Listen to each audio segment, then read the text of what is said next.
한 사람에 대한 평가를 할 때 그의 삶이 참 처음과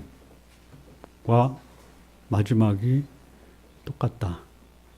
그거를 우리는 사자성어로 초지일관 이렇게 얘기합니다. 자, 그런 삶을 사는 사람이 자신 그리고 그의 가정, 그가 속한 공동체에 선한 영향력을 끼칠 수 있다. 그리고 그를 바라보는 사람들에게 참 귀한 교훈의 삶을 살아서 우리에게 참 좋은 영향을 주었다. 이런 고백을 받을 것입니다. 일관성 있는 삶을 사는 것, 처음과 마지막 끝까지 동일하게 그 삶을 사는 것이 참 쉽지가 않죠.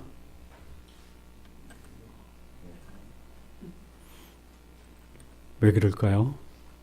왜 처음처럼 마지막까지 그 시작된 모습으로 마지막까지 살아가는 것이 쉽지 않은 그런 특별한 이유가 있을까요? 사람이니까. 사람이기 때문에 뭐 거의 어렵다. 근데 처음에 살았던 그 삶으로 마지막까지 살 수 있는 가능성은 있겠죠. 그런 삶을 좀 사셨으면 좋겠습니다. 자, 그런데 왜 그런 처음에 가졌던 그 삶을 마지막까지 지키지 못하느냐? 여러 이유가 있을 거예요. 좋은 동기로 시작했지만 그것을 끝까지 지키지 못하는 것은 사람들이 비난하고 또 정죄하고 그러면 그냥 확 꺾이죠. 그래서 좋은 동기로 시작한 것을 마무리 짓는 과정에서 내가 뭐 이러려고 그 일을 했나? 라고 해서 그냥 중단하는 이런 경우가 굉장히 많습니다. 사람들의 비난이 일관성 있는 삶을 사는 데 큰 방해가 된다. 또 어떤 경우가 있을까요? 이런 거겠죠. 내가 하면 성공할 거야. 내가 하는 일에는 실패가 없어. 근데 시작하다 보니까 걸려요.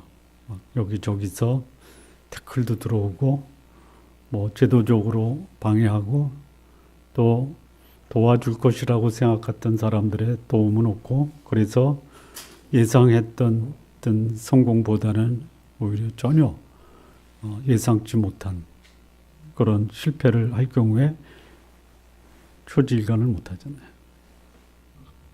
또 일관성 있게 살지 못하는 또 다른 이유는 없습니까? 사람들이 비난하고 열매가 없고 또 전혀 빗나가는 거예요.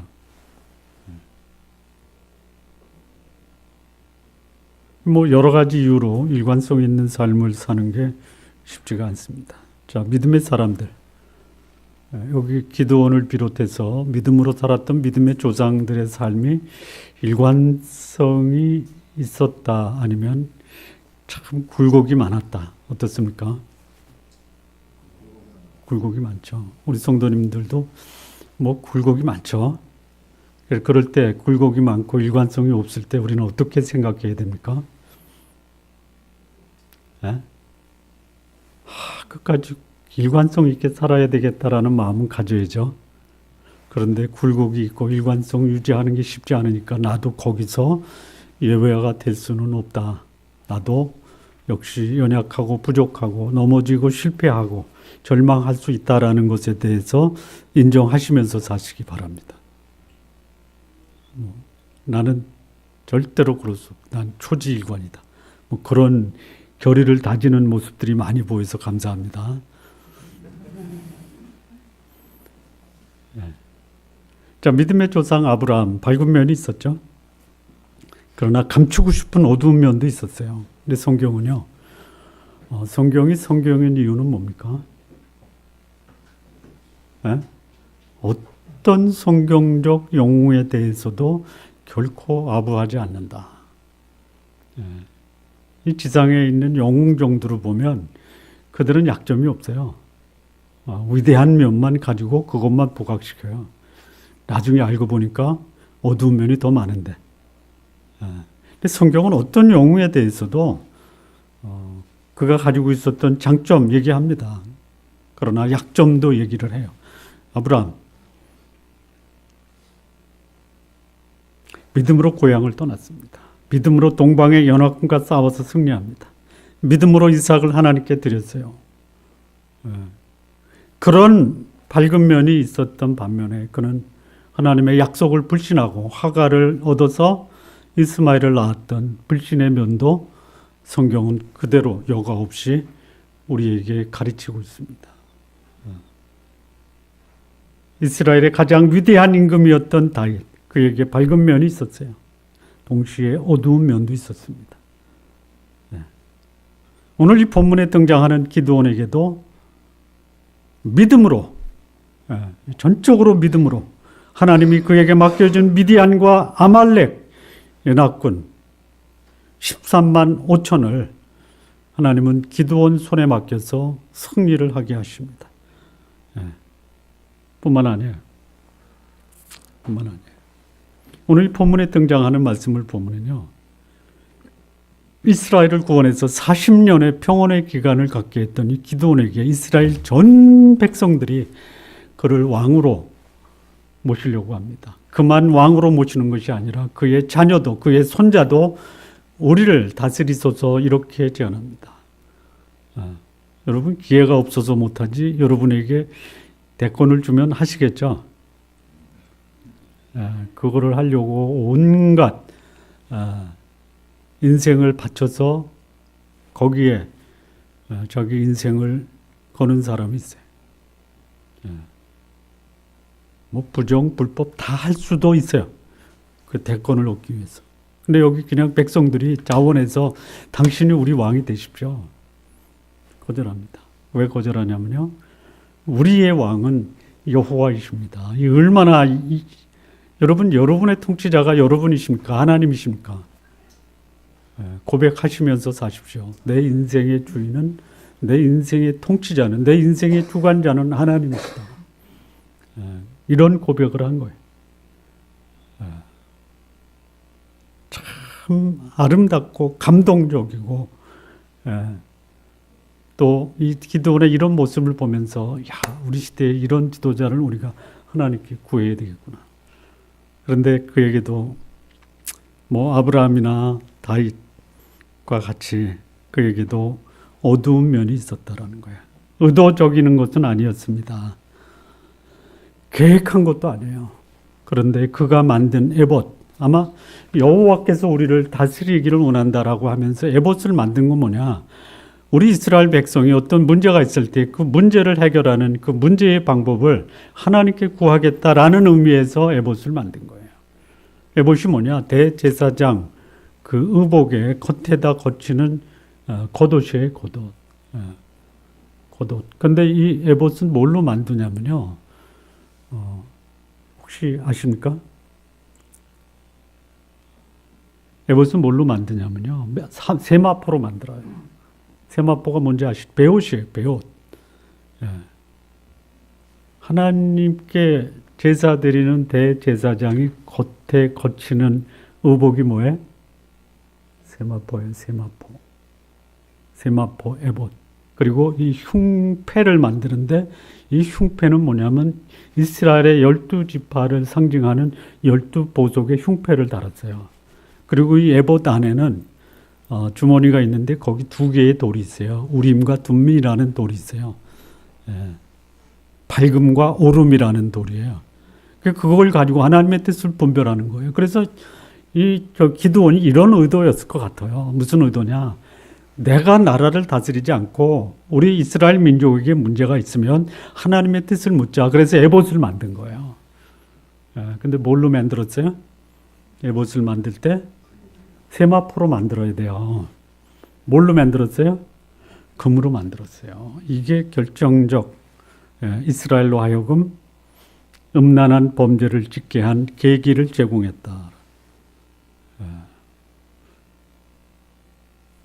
한 사람의 일관적인 그런 삶의 모습, 그것이 믿음의 사람일 경우에는 더욱 그의 일관성이 민족과 백성들에게 결정적인 영향을 줄 수 있다라는 면에서 지도자가 갖춰야 될 중요한 덕목 중에 하나가 뭐냐? 믿음의 일관성이에요. 그리고 내가 하는 그 행동이나 결정이 우리 공동체 구성원에게 어떤 영향을 주는지 그거를 제대로 봐야 돼요. 여러분, 내 뜻대로 하나님을 섬길 수 있어요. 결과는 어떻게 되느냐? 장담할 수 없어요.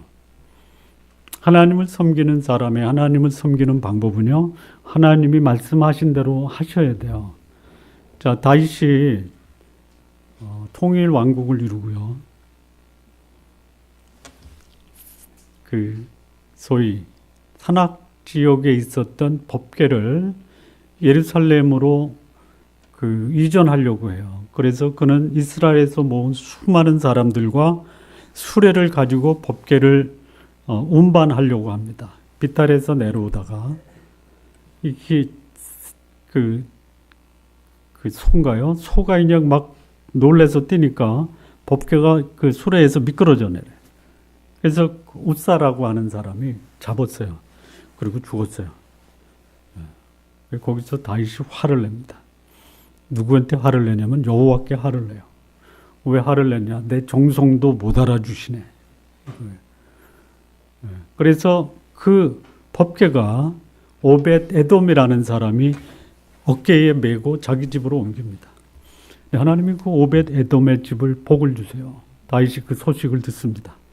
그리고 나는 왜 하나님께 저주와 진노를 받았는데 저 사람은 오벳 에돔은 하나님께 복을 받았을까? 다윗이 깨닫습니다.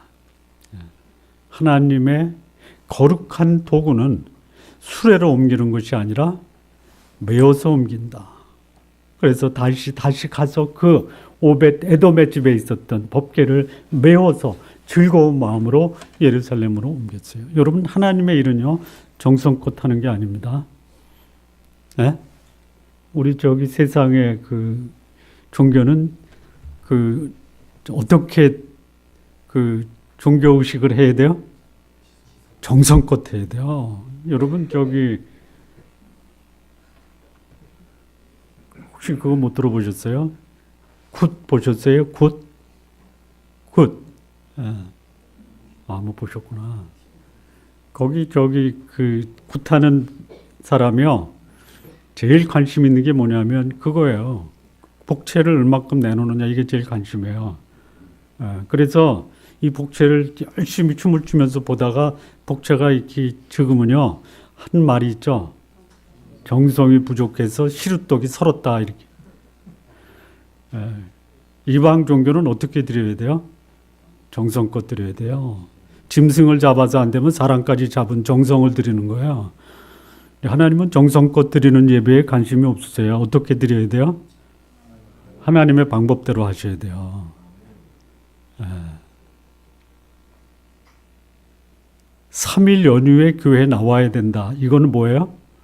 정성껏 드리는 거예요.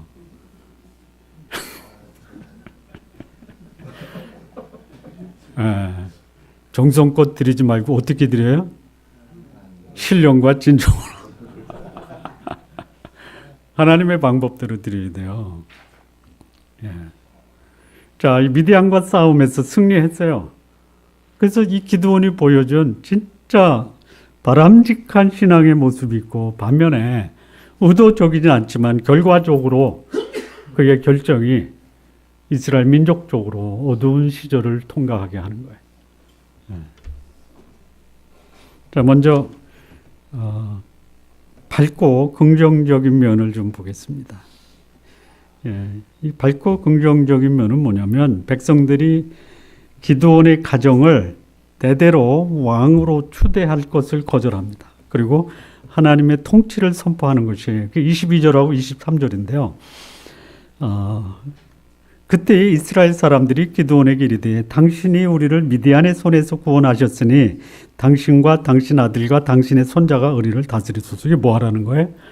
왕에 오르라라는 거잖아요.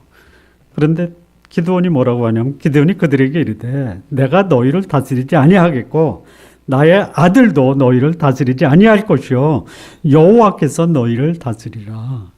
우리 이스라엘 민족의 왕은 나나 우리 가문이 아니라 여호와 하나님이 우리의 왕이시다. 예. 자, 미디안과 아말렉이 이스라엘을 몇 년 동안 학대하고 그 곡물을 수탈을 했죠.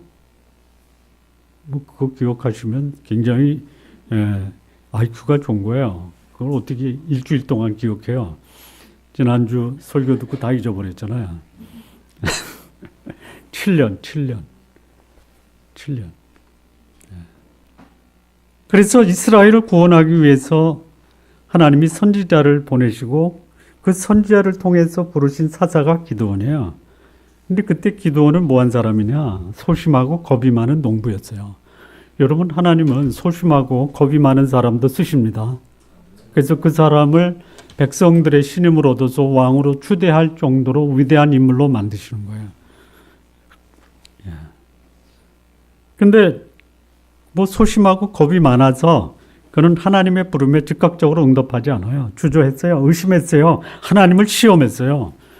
여러분, 하나님이 쓰시는 사람은요, 하나님을 의심하고 하나님 응답에 주저하고 하나님을 시험한 자도 쓰실 수 있습니다. 예? 그건 안 돼. 그러면 기대하십시오. 하나님이 나도 쓰시겠구나. 예. 나는 의심도 안 하고 주저하지도 않고 하나님 시험하지도 않는데 나를 왜 안 쓰시지? 그래서 안 쓰시는 거예요.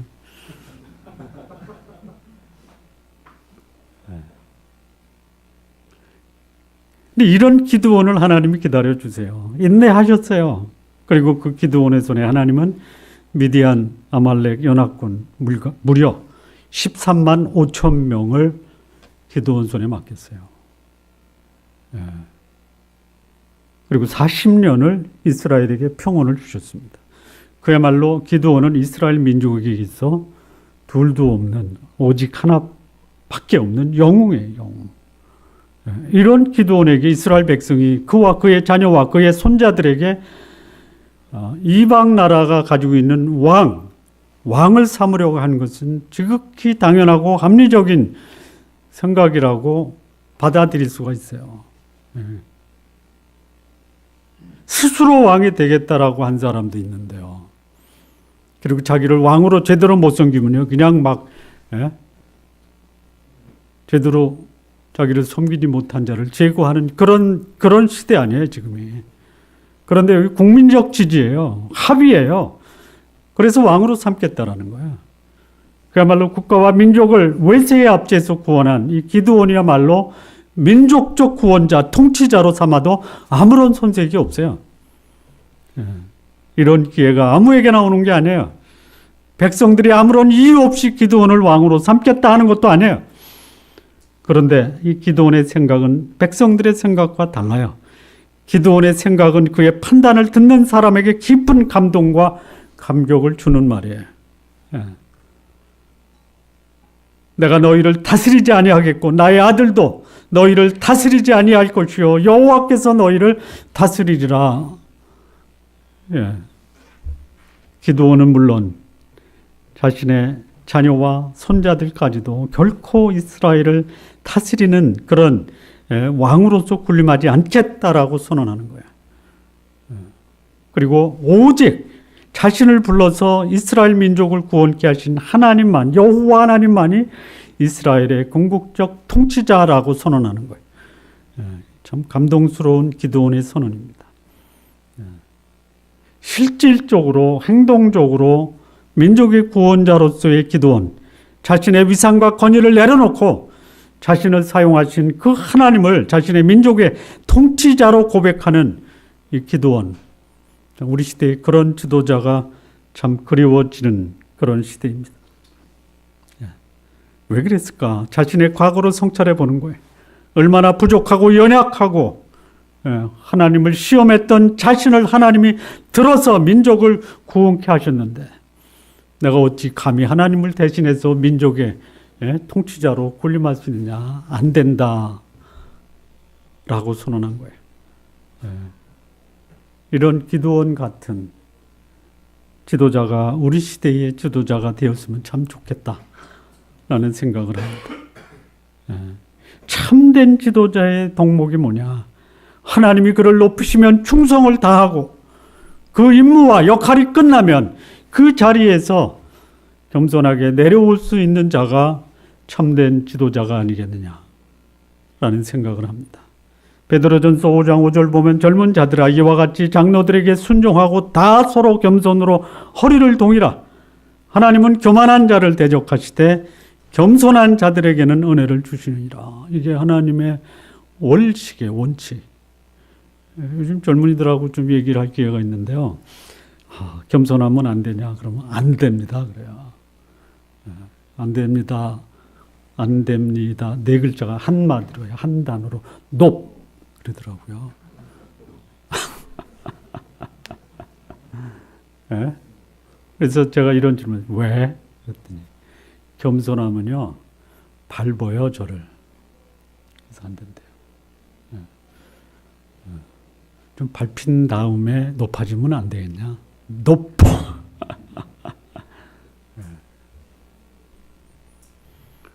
한 번 주어진 기회 끝까지 지키고 그 자리를 통해서 자신의 탐욕과 욕망을 충족시키려는 자들이 어쩌면 오늘날 지도자가 되려고 하는 자들 아니에요? 근데 그들의 마지막이 어때요? 마지막.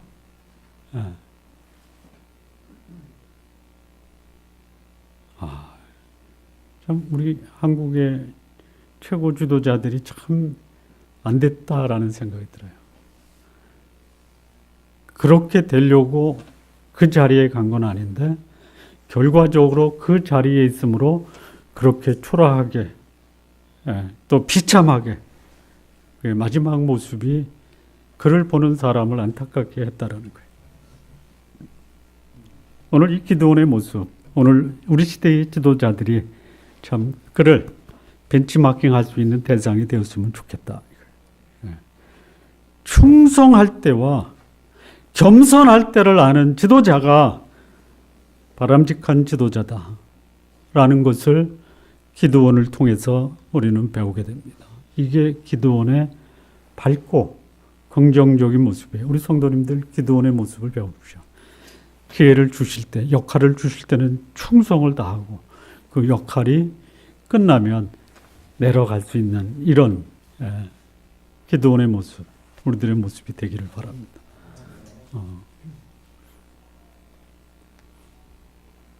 당신이 그 자리에 계속 계십시오. 저한테 얘기하지 마십시오.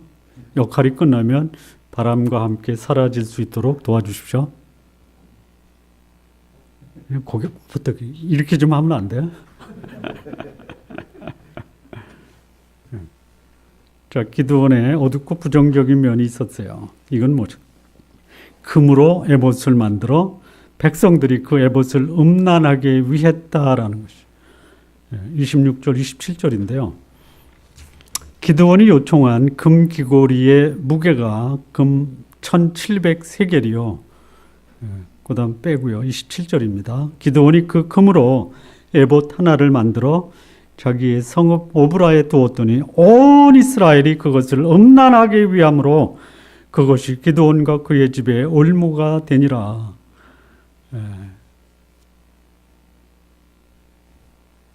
감동적으로 그의 리더십을 내려놓았던 이 기드온의 삶, 민족적 영웅의 삶을 살았던 이 기드온의 삶에 어두운 면이 있어요.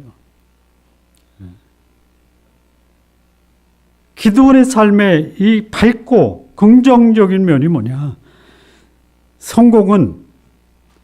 이 성공을 하나님께 돌린 거예요. 자신에게 주어진 명예와 권력을 하나님께 돌린 거예요. 얼마든지 취할 수 있어요. 국민적 지지를 받아 왕의 자리에 오를 수 있었어요. 근데 자신의 성공이 하나님으로 말미암아 주어졌다라는 것을 인정하고 하나님께 영광을 돌렸어요. 그런데 기드온이 백성에게 요청합니다. 내가 에봇을 만들 테니까 금을 좀 가져와라. 그 말을 들은 기드온에게 감동을 받았던 이스라엘 백성이 금을 가져왔는데요. 그게 얼마냐면요. 1700세겔이에요. 1700세겔은 오늘날 무게로 환산하면요. 21kg입니다. 금 한 돈이 4.5g이에요. 아십니까? 21kg면 금 몇 양 정도 되는 거예요? 예? 5,000양 되나요? 21kg니까 45kg 하면 1만 양이 되는 건가요? 잘 모르겠어요. 제가 계산을 잘 못해. 예.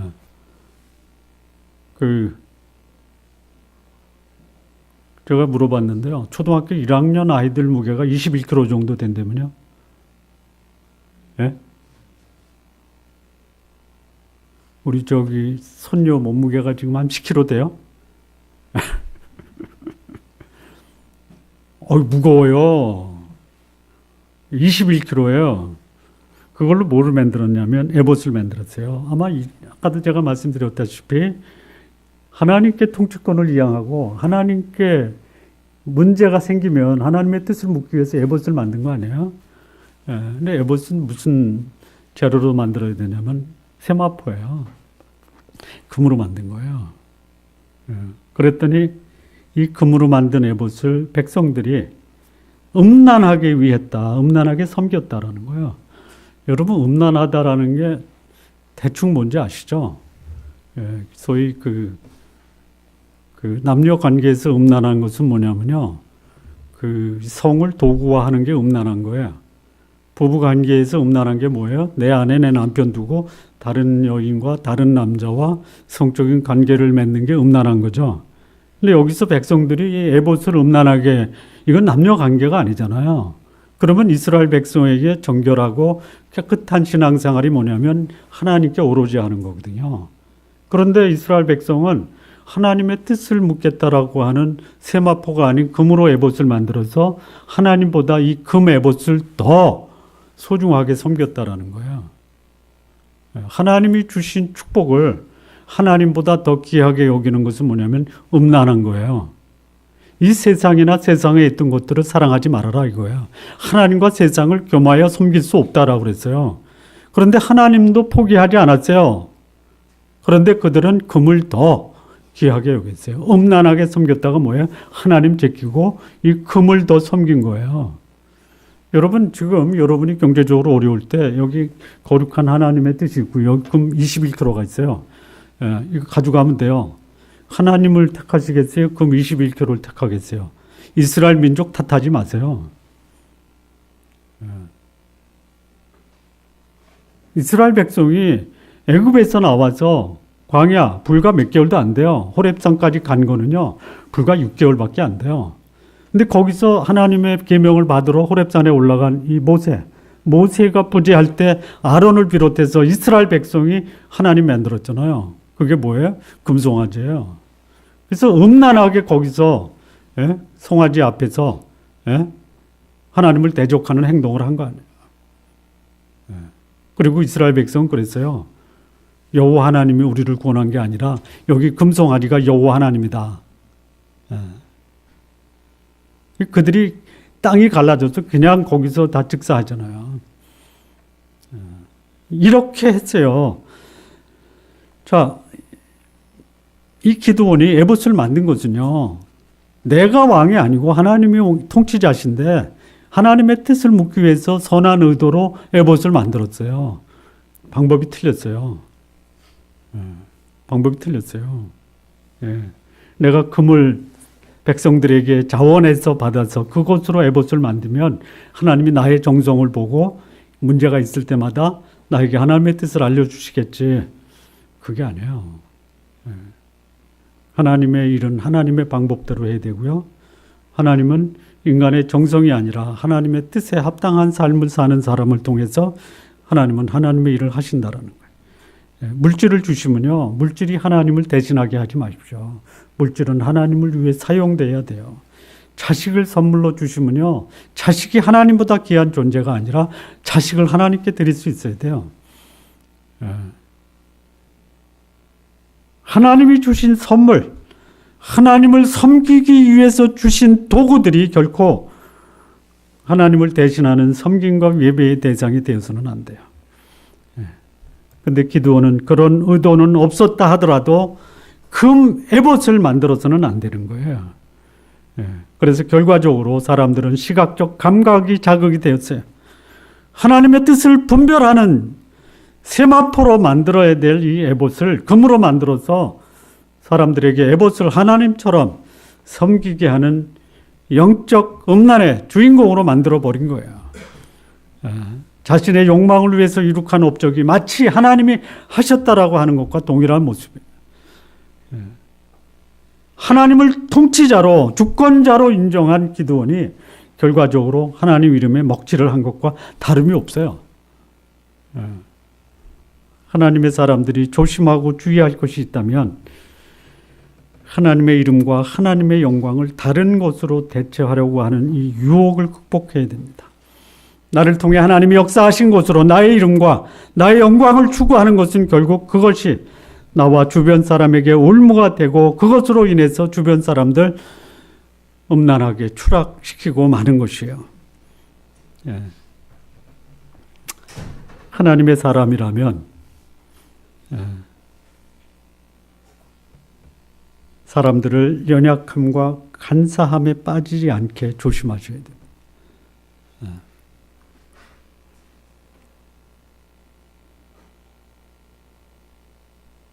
미래를 전망하고 사람들을 거룩하게 하고 사람들과 이웃에게 덕을 세울 수 있는 지도자, 이런 지도자가 참으로 우리 시대에 필요하다라고 생각합니다. 마무리 짓겠습니다.